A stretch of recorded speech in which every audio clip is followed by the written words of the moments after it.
Buying a house is going to be one of the most expensive things that you buy in your lifetime. However, how costly is it?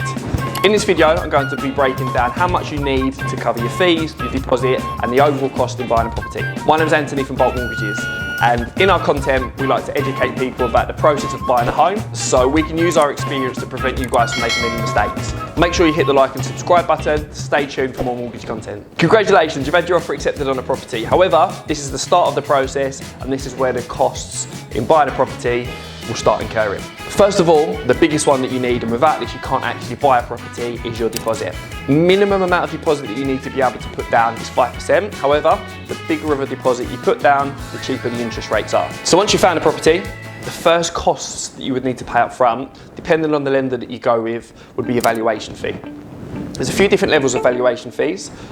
The mandatory one is a mortgage valuation. A lot of lenders now, especially for first-time buyers, will offer free valuations, so you do not actually need to pay anything up front. The basic mortgage valuation, however, is not really for your benefit. It's mainly for the lenders. It's to make sure that you've not paid too much for the property, and if there's any major issues, they'll let you know about it. That's kind of the extent of the basic mortgage valuation. Another report that you can get is known as a home buyer's report. This varies depending on the value of the property. It costs you in the region of about £300 to £500. And with this, they give you a traffic light system. This breaks down about 13 to 15 different parts of the property. Red means it needs urgent assistance in that particular area. Amber means it might need work in the future. And green means that kind of the property is a lot better and there's no issues with it.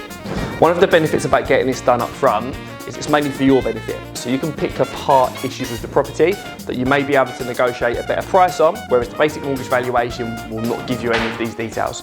Another fee involved when you're looking at buying a property is a product fee with the lender.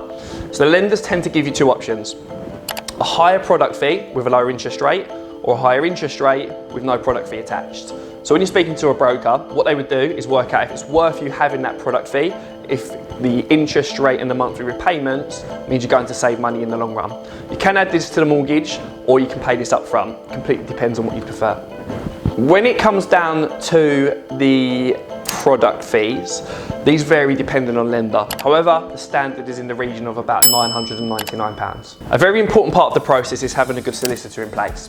When you're looking at having a solicitor to work on your behalf when you're buying a property, the costs vary depending on the kind of property that you've got. For example, freehold properties is cheaper than leasehold, and also the value of the property. The fee for a good solicitor varies in the region of about £1,500 to £2,000. However, when you're looking at going through this process, you only need to pay £300 to £400 up front for the searches, and the remaining fee for the solicitors you do not actually pay until you get the keys for the house in about 3 or 4 months' time. Another cost that you need to remember, if you have got a lot of items to move from your current residence to your new property, you may need to bring into account the cost of removals.